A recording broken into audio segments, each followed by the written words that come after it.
Baik, salam. Saya bersyukur di hari Sabat, pertemuan yang kudus bagi kita pada hari ini. Kita semua dalam keadaan sehat, diberkati setelah Natal bersama tadi malam yang sungguh meriah, sungguh luar biasa, mendatangkan sukacita. Pagi ini kita ada dalam ibadah raya dan saudara-saudara, menurut kalender gereja, maka kita ini ada di Minggu Advent, saudara-saudara ya. Ini adalah Advent yang pertama. Advent itu dari kata Latin adventus yang artinya datang atau kedatangan. Dan di gereja secara umum itu mengenal istilah itu ya, Minggu Advent itu. Dan Minggu Advent itu adalah 4 minggu sebelum hari Natal, 25 Desember. Dan untuk tahun 2023 Minggu Advent pertama jatuh pada hari ini. Tanggal 3 Desember, setelah itu 10 Desember Advent kedua, lalu 17 Desember Advent ketiga, 24 Desember Advent keempat, lalu besoknya seluruh dunia merayakan hari Natal. Menarik bahwa bicara tentang Adventus atau kedatangan ini, saudara-saudara, gereja sedang mempersiapkan diri menyambut 25 Desember hari Natal. Tapi di sisi lain bahwa gereja juga mempersiapkan diri untuk kedatangan yang kedua yang entah terjadinya kapan. Itu urusan Tuhan. Yesus berkata dalam Matius 24 ayat 36 tentang hari dan saat itu tidak ada seorang pun yang tahu. Malaikat-malaikat juga tidak tahu, anak juga tidak tahu, hanya Bapa sendiri. Artinya itu rahasia, kita wajib berjaga-jaga. Di bagian lain dikatakan bahwa dia datang di waktu yang tidak bisa diduga. Jadi kalau ada yang menduga-duga pasti salah. Yesus datang di waktu yang tidak bisa diduga. Jadi kalau ada yang menduga-duga, meleset. Ya, pendiri Saksi Yehova Charles Taze Russell, dia menduga 2 kali dan 2 kali meleset. Hamba Tuhan asli itu kalau menubuatkan apa-apa tidak meleset. Hamba Tuhan palsu menubuatkan meleset. Termasuk penglihatan-penglihatan tipu. Itu biasanya meleset. Lalu ada lagi Mangapin Sibuya, ini sudah terkenal, jadi saya sebut nama bukan karena omong nama orang. Mungkin Bapak Ibu menatap saya dan berkata, Bapak tidak boleh omong nama orang. Boleh, ada dasar-dasarnya ya. Satu tokoh yang suka omong nama orang, itu Yesus sendiri. Kadang-kadang suka omong di belakang-belakang. Tapi ada tujuan, beda. Di belakang-belakang Farisi Tuhan Yesus bilang sama murid-muridnya, hati-hati sama Farisi. Ajaran mereka berbahaya. Kenapa Yesus ngomong itu? Apakah untuk menyerang Farisi membabi buta? Tidak. Demi anak-anaknya. Kalau saya ngomong sama anak perempuan saya misalnya, hati-hati sama om itu ya. Itu om ramah. Rajin jamah. Ini om ini agak aneh bin ajaib. Suka pegang-pegang. Bilang haleluya tapi tekannya agak kuat. Itu... Saya menjaga anak saya, ini om ini saya kenal. Dulu sama papa satu perguruan, hanya papa bertobat duluan. Kalau tidak papa juga ramah, kan begitu. Ya ini kita omong nama orang tapi untuk menyelamatkan anak kita. Saya menyebutkan ajaran sesat untuk mengcover jemaat. Untuk ajaran sesat sudah sulit mereka bertobat. Tapi faktanya ada, buktinya ada. Ngapin bilang Yesus datang 2003. Pengikutnya 50%, orang NTT 50%. Pertama bilang Tuhan Yesus mau datang di satu desa nama Pariti. Pariti itu di Kupang. Tunggu, tidak jadi. Mereka telepon bilang tidak jadi. Yesus bilang datangnya di Bale Endah, Jawa Barat. Benar ini kisahnya. Akhirnya itu semua pengikut itu jual harta semua ke Jawa Barat. Doa dari malam sampai pagi tunggu Yesus datang supaya Yesus datang bawa mereka ke sorga. Ternyata yang datang bukan Yesus, polisi. Benar ini, polisi datang bawa ke sel. Nah Anda lihat ini ajaran-ajaran bodoh. Ada lagi satu tapi ini saya tidak sebut nama. Dia bilang Yesus datang 2017. Ini sudah 2023. Jadi kalau duga-duga pasti salah. Jadi urusan kita, ready or not, Jesus is coming. Jadi kita siap saja begitu ya. Nah menarik di minggu-minggu Advent itu saudara-saudara, topik-topik kedatangan dibahas di gereja. Dan karena saya khotbah 4 kali, saya mau khotbah beda-beda semua seluruh ibadah ini. Saya tidak mau khotbah sama karena ini YouTube semua toh. Iya toh. Tunggu, tim sosial media betul ya? Semua live toh? Oke, berarti lain semua. Haleluya. Nah hari ini saya mau bicara tentang kedatangan, tapi menurut satu nats, yaitu di dalam Matius pasal 20 ayatnya yang ke-28. Matius pasal 20 ayat 28, Bapak Ibu mari perhatikan ayat ini. Dan kita baca dalam hitungan ketiga, 1, 2, dan 3.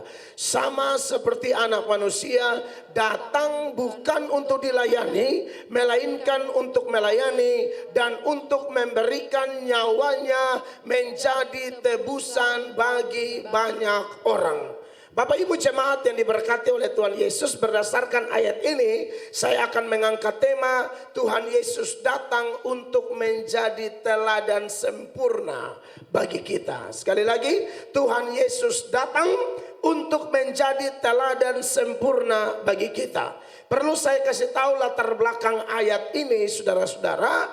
Perkataan Yesus yang luar biasa ini, yang keluar dari bibir sang penebus ini adalah satu kalimat luar biasa yang terjadi saat ada perselisihan di antara 12 murid, 12 rasul. Ini rasul-rasul yang kemudian menjadi hamba-hamba Tuhan luar biasa. Tentunya 11 orang minus Yudas. Tetapi saudara-saudara, mereka bukanlah teladan sempurna. Teladan yang sempurna adalah Tuhan Yesus Kristus. Mereka konflik berselisih masalah apa? Ini masalah posisi atau kedudukan. Jadi di kalangan rasul-rasul pun sudah mulai pendekatan, lobi-lobi jabatan. Jadi kalau saudara mendengar istilah lobi-lobi jabatan, lobi-lobi posisi, pendekatan dengan orang-orang penting, dengan orang nomor 1 pejabat yang berwenang di sana untuk mendapatkan posisi, itu juga terjadi di murid-murid.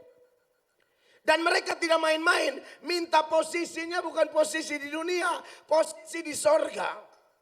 Mereka tahu bahwa Tuhan mereka adalah penguasa dunia akhirat.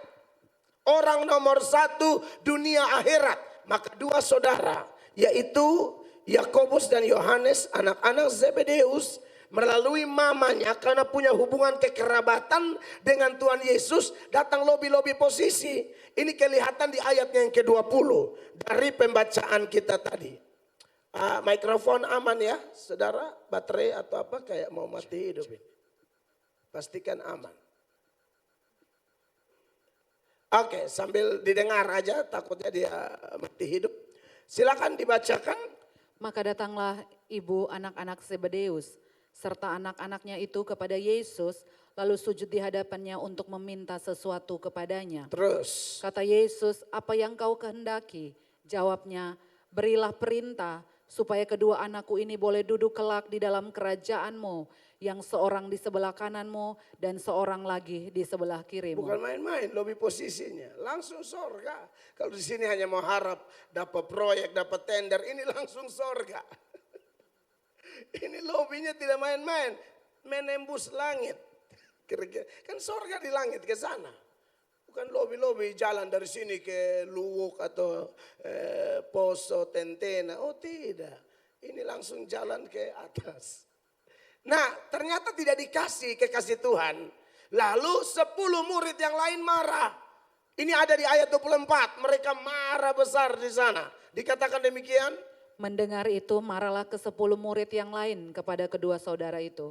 Kenapa mereka marah kepada Yakobus dan Yohanes? Ini Petrus, Thomas, Matius semua marah kepada Petrus dan Yohanes. Ternyata mayoritas penafsir memberikan komentar senada bahwa mereka marah kepada dua saudara itu karena mereka juga menginginkan posisi itu. Jadi kadang-kadang orang marah tuh belum tentu dia bela kebenaran ya. Dia juga lirik tapi tidak dapat, makanya dia marah. Dan itu terjadi, maka akhirnya Tuhan Yesus menenangkan mereka. Tuhan Yesus bilang kita beda dengan orang duniawi. Orang sekuler mencari kuasa untuk bisa kasih tunjuk power, kasih tunjuk kehebatan kita, kehebatan mereka. Kalau kita tidak, prinsip anak-anak Tuhan itu menjadi pemimpin dimulai dari pelayanan. Menjadi pemimpin dimulai dari hati hamba. Pemimpin yang merendahkan diri. Makanya di ayat 25 itu Tuhan Yesus bilang di sana. Tetapi Yesus memanggil mereka lalu berkata, kamu tahu bahwa pemerintah bangsa-bangsa memerintah rakyatnya dengan tangan besi.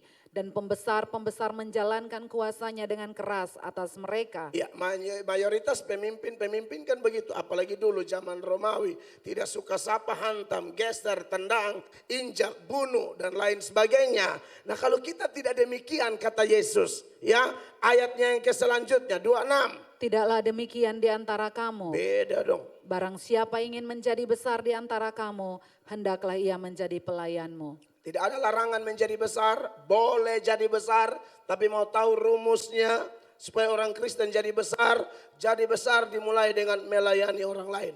Itu nanti promosi datang dari sorga. Tapi kalau kita promosi diri seperti Haman mau promosi diri dan menghancurkan orang-orang Yahudi bahkan Mordekai dalam kitab Ester, yang terjadi apa? Tuhan balik, dia yang kena injak. Makanya Amsal bilang 18 ayat 12, tinggi hati mendahului kehancuran, kerendahan hati mendahului kehormatan. Siapa tinggi hati ancor sutunggu. Siapa rendah hati promosi sutunggu. Kan begitu. Itu rumus yang tak terbantahkan. Kalau ada orang sombong bisa kelihatan naik, itu sementara. Ujung-ujung pasti hancur. Masalah waktu aja. Tapi anak-anak Tuhan yang Yesus bilang, kamu harus jadi hamba, boleh jadi besar, boleh jadi terkemuka, tapi melayani orang lain dong. Jangan rasa diri bos. 27, berarti. Dan barang siapa ingin menjadi terkemuka di antara kamu, hendaklah ia menjadi hambamu. Iya, itu ayat 27 bilang begitu. Dan barang siapa ingin menjadi terkemuka di antara kamu, hendaklah ia menjadi hambamu. Nah, omong menjadi hamba ini kan butuh teladan. Makanya saya bilang Yesus datang untuk menjadi teladan yang sempurna bagi kita. Maka ayat 28 tunjukkan. Ayat 28 dikatakan begini. Sama seperti anak manusia. Maksudnya adalah bagaimana caranya menjadi terkemuka, menjadi besar. Harus menjadi hamba. Teladannya siapa? Sama seperti anak manusia. Sama seperti Yesus. Yesuslah yang menjadi teladan yang sempurna. Bagaimana caranya seseorang bisa dipakai Tuhan luar biasa. Saudara lihat teladan yang pertama. Dimulai dari kata. Aduh mic-nya kayaknya ganti aja kan. Pakai mic kabel aja.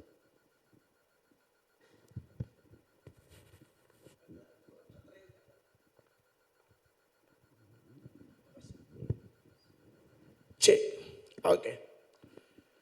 Baik, saudara diberkati oleh Tuhan Yesus Kristus. Jadi perhatikan kebenaran ini bahwa sama seperti anak manusia datang. Saudara-saudara, yang pertama kita bicara tentang datang. Datang itu beda dengan lahir. Kalau kita ini lahir, Yesus itu datang. Lahir itu sifatnya pasif. Datang itu sifatnya aktif. Pendeta Mel Atok datang dari Kupang NTT ke Palu. Terbang transit Surabaya, Makassar, Palu. Itu namanya datang. Berpindah dari satu tempat ke tempat yang lain. Dan saya tahu, saya datang dari mana, saya mau ke mana. Tapi kalau lahir itu pasif.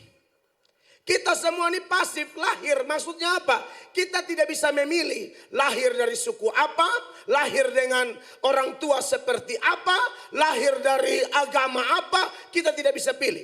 Pokoknya Tuhan lahirkan kita di mana ya sudah. Afrika ya Afrika, Sulawesi ya Sulawesi, Timor ya Timor, Papua ya Papua, tidak bisa milih. Beda sama datang. Yesus itu datang, saudara-saudara, dia tahu sebelum dia datang dia sudah ada. Kita sebelumnya tidak ada.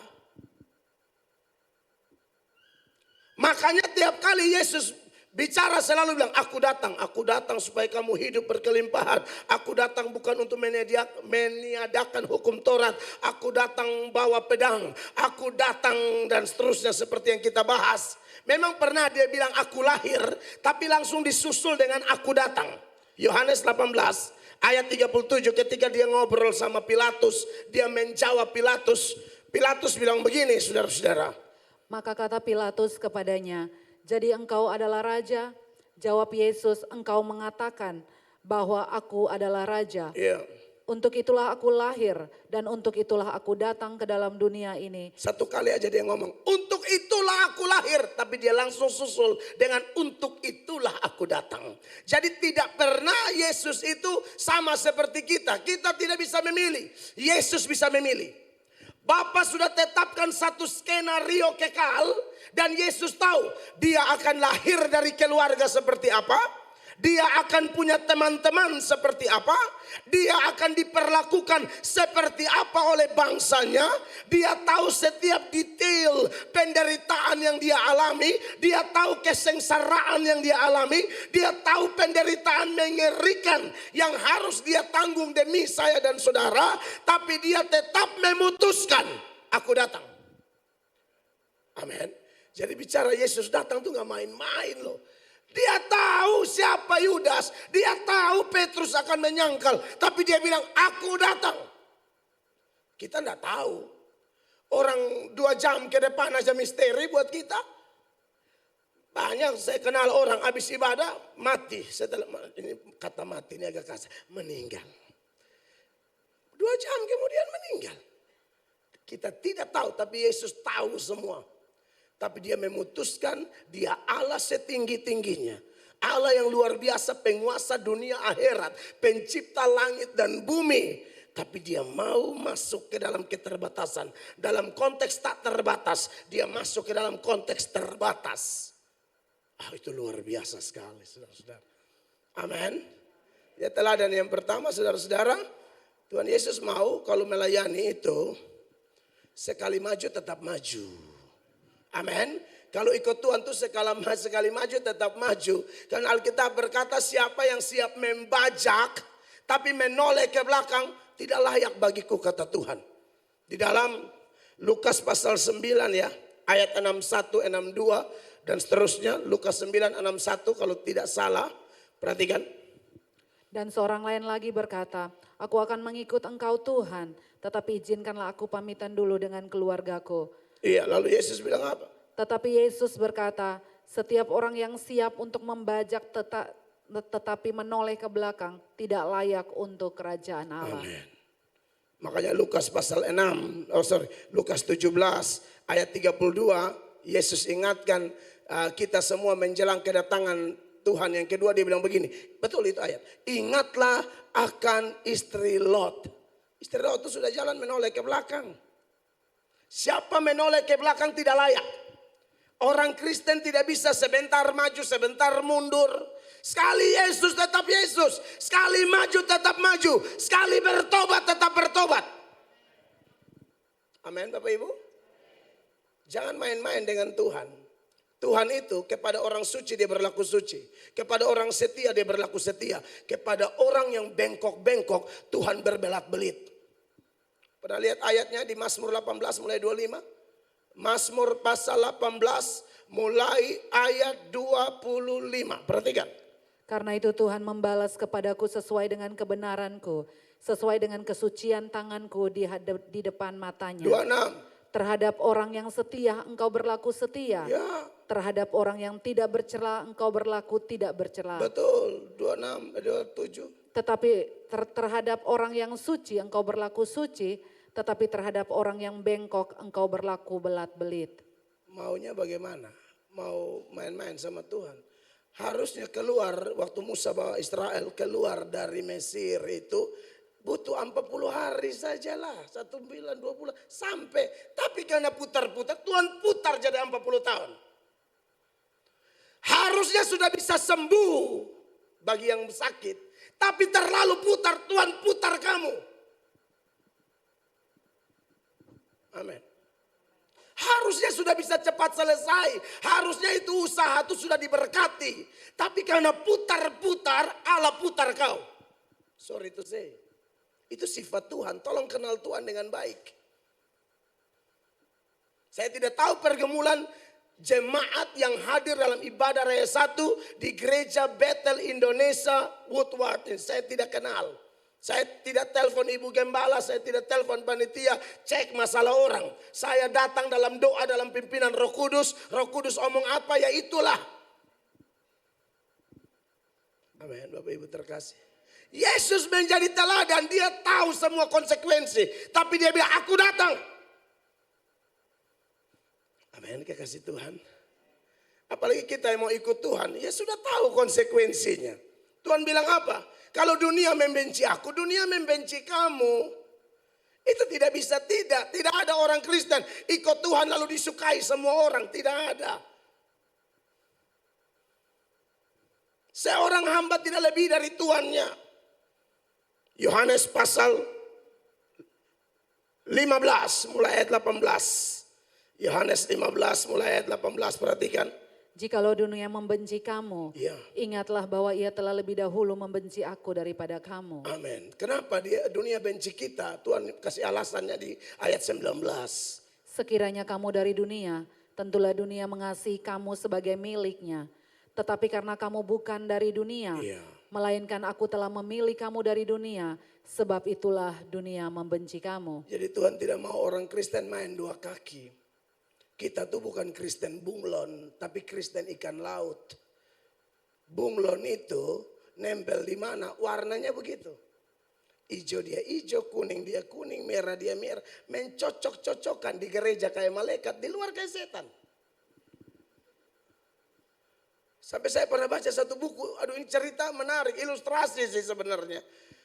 Katanya ada orang tuh ibadah KKR menyanyi, aduh angkat tangan, pukul tangan, rentangkan tangan, lancan depan.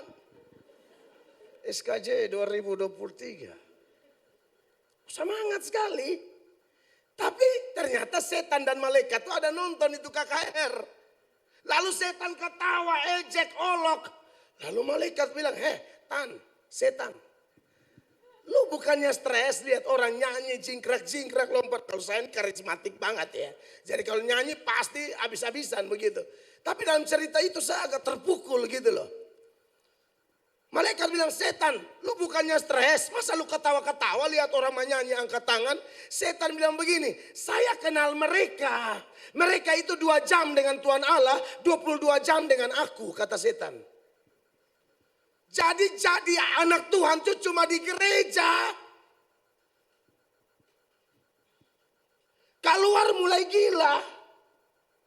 Mabok lagi, judi lagi, selingkuh lagi, gosip lagi. Saya tidak tahu di sini ada atau tidak. Tapi kalau ada bertobat, kau putar-putar Tuhan putar kamu. Amin Bapak Ibu. Kita mau diberkati atau mau diputar-putar? Mau likuifaksi, mau di blender, mau dimasukin dalam mesin cuci. Kan tidak. Cukup sudah Tuhan sudah kasih tunjuk di Palu. Kita orang Kristen ini tunjukkan. Alkitab bilang begini, Tuhan bilang begini. Waktu mau hancurkan Sodom dan Gomora. Tuhan bilang apa? Waktu Abraham lobi-lobi. Bagaimana Tuhan kalau ada 50 orang benar? Tuhan bilang kalau ada 50 orang benar, saya tidak akan menghukum Sodom. Ternyata Tuhan cek tidak ada. Orang Kristen dimulai dari GBI Woodward. Saya tidak tahu. Saya pernah bincang-bincang dengan orang di Palu sini cukup pintar. Dia berkata bahwa memang patahan Sulawesi itu memang berpotensi sekali. Sama kayak kami di NTT. Ini yang saya teriakan di NTT. Kalau ada orang benar sungguh-sungguh Tuhan pertimbangkan. Masa teluk begini yang secara teori tidak bisa tsunami. Kok tsunami? Secara teori tidak bisa. Tapi kalau Allah ini tidak pakai teori-teori. Kalau dia mau banting, dia banting. Teori-teori apa? Dia sumber teori. Langit, bumi, Sulawesi dia yang cipta teori apa? Dia siram. Maksud saya adalah ini mau akhir tahun ini baru Advent pertama. Tolong pertobatan kita jelas. Dia datang jadi teladan. Saya datang betul. Apapun konsekuensinya saya lalui semua. Makanya di ayat 20 tadi di Daryam Yohanes 15 dia bilang begini. Yohanes 15 ayat 20 tadi. Ingatlah apa yang telah kukatakan kepadamu. Seorang hamba tidaklah lebih tinggi daripada tuannya. Jikalau mereka telah menganiaya aku, mereka juga akan menganiaya kamu. Jikalau mereka telah menuruti firmanku, mereka juga akan menuruti perkataan. Di bagian lain dia bilang apa? Kepada kamu dikaruniakan bukan saja untuk percaya, tapi untuk menderita. Saya berharap bahwa kita tidak dicekoki dengan teologi yang membodohi orang. Kata siapa ikut Tuhan gampang-gampang. Ikut Tuhan itu pikul salib. Tidak ada mahkota tanpa salib. Di balik salib baru pakai mahkota. Salib itu artinya apa Bapak Ibu? Definisi salib artinya menderita karena taat Kristus. Itu salib. Menderita karena cinta Kristus. Kalau menderita minum mabok lalu celaka masuk di got, itu bukan salib. Menderita karena tidak berhenti rokok lalu tumor, itu bukan salib. Menderita karena bisnis tipu-tipu lalu masuk penjara, itu bukan salib. Jangan ngomong salib itu. Salib itu menderita karena pelayanan, menderita karena jaga kekudusan, menderita karena kerja lurus, menderita karena rajin ibadah. Itu baru salib. Bedakan dong. Amin Bapak Ibu. Waktu semakin dekat. Ibadah satu tidak bisa khotbah lama. Nah kalau tidak lama lagi baru tidak tegangkan, kurang enak, kurang ada kesan. Saya tahu kan ibadah dua baru saya agak lama. Poin kedua. Teladan apa dari Matius 20 ayat 28 itu? Sama seperti anak manusia datang. Datang sudah kita bahas. Dia bilang begini. Bukan untuk dilayani. Melainkan untuk melayani. Oh wow. Saudara ini penguasa dunia akhirat. Anak Allah datang sampai titik terendah dan melayani. Dan dia komitmen, aku datang tujuannya melayani, tidak ada lain. Benar-benar melayani. Makanya dia pelayanan ke sana kemari. Sampai kadang-kadang tidak sempat makan. Karena dia anggap pelayanan adalah makanannya. Coba buka di Yohanes pasal 4 ayat 34. Ketika dia rasa lapar lalu dia layani itu perempuan Samaria di Parigi Yakub itu. Lalu murid-muridnya bawa dia makan. Dia bilang aku sudah kenyang, saya tidak mau makan. Kenapa? Karena dia bilang melakukan pekerjaan Bapa itu adalah makananku. Perhatikan. Kata Yesus kepada mereka, makananku ialah melakukan kehendak Dia yang mengutus aku dan menyelesaikan pekerjaannya. Makanya beberapa kali dia sering tidak sempat makan, hanya urus pelayanan. Ya, tapi saudara yang asam lambung tidak usah terlalu tiru ini juga ya. Tapi maksud saya lihat tuh totalitas Tuhan Yesus dalam melayani. Amin. Bahkan di antara langit dan bumi sudah di Golgota salib yang hari ini kita peringati perjamuan kudus. Dia masih layani orang, tapi bukan layani sembarang orang ya. Karena dia juga pernah ajar jangan buang mutiara di babi. Jangan buang mutiara di babi. Makanya itu orang-orang yang lewat-lewat bilang, ayo turun, tunjukkan. Turun dari salib supaya kami percaya. Untuk orang begini minta maaf. Ini seperti yang dia bilang, ini babi semua. Buang Injil kepada orang begini, mereka tidak bertobat. Hanya mau uji-uji, mau coba-coba. Tuhan tidak layani orang jahat begini. Termasuk dua penjahat, salah satunya tidak bertobat. Yang tidak bertobat itu juga bilang, kalau kau Mesias turun, selamatkan dirimu dan selamatkan kami. Untuk dia pun Yesus tidak buka mulut. Tapi buat penjahat yang bertobat, ketika dia berkata, Yesus ingat akan aku bila engkau datang sebagai raja. Yesus buka mulutnya. Hari ini juga engkau bersama-sama dengan aku di Firdaus. Jadi memang Injil itu tidak sembarang diberitakan. Bagi saudara yang hormat Injil, diberkatilah Anda. Anda yang cuek Injil, saya kasih tahu, pengkhotbah tidak rugi. Kamu rugi besar. Kami rugi apa? Kami bicara apa? Demi kepentingan siapa? Kecuali tujuan kami datang cari amplop. Nah, itu beda, itu pendeta kurang ajar. Amin Bapak Ibu terkasih. Jadi kalau mau melayani, melayanilah. Amin, kekasih Tuhan. Saudara tahu kenapa kita diselamatkan? Diselamatkan untuk melayani. Efesus 2 ayat 8 sampai 10 itu jelas, itu ayatnya kita selamat karena anugerah, selamat karena iman. Tapi sudah selamat ngapain? Perhatikan. Sebab karena kasih karunia kamu diselamatkan oleh iman. Amin. Itu bukan hasil usahamu, tetapi Yes. pemberian Allah. Betul. Itu Terus bukan hasil pekerjaanmu. Jangan ada orang yang memegahkan diri. 10 baca sama-sama. 1, 2, 3. Karena kita ini buatan Allah, diciptakan dalam Kristus Yesus untuk apa? Melakukan pekerjaan baik yang dipersiapkan Allah sebelumnya. Ia mau apa? Supaya kita hidup di dalamnya. Pekerjaan baik. Pendeta Rick Warren yang menulis buku Purpose Driven Life, hidup yang digerakkan oleh tujuan. Dia bilang apa? Itu melayani. Amin, Bapak Ibu. Bapak Ibu, ini sudah mau akhir tahun. Saya harap pelayan-pelayan betul ada full timer sudah betul ya. Tetapi yang Tuhan cari bukan full time atau part time. Yang Tuhan cari full heart. Sepenuh hati. Ibu-ibu yang ikut ini ASN semua, mereka pelayan di gereja kami. Merayan ini tidak, kami bilang kiri-kiri, kanan-kanan.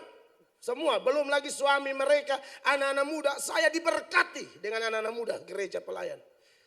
Hari Sabtu ibu, itu bukan full timer yang datang, jemaat yang datang sapu gereja. Pokoknya saya puji Tuhan lah, mereka tahu. Seperti Petrus dan teman-temannya siapkan Stefanus dan kawan-kawan. Karena saya harus siap berdoa dan khotbah. Itu tugas utama saya. Besuk dan lainnya juga, tetapi bukan yang paling penting. Saya punya tim. Amin, kekasih Tuhan. Mari melayani Tuhan.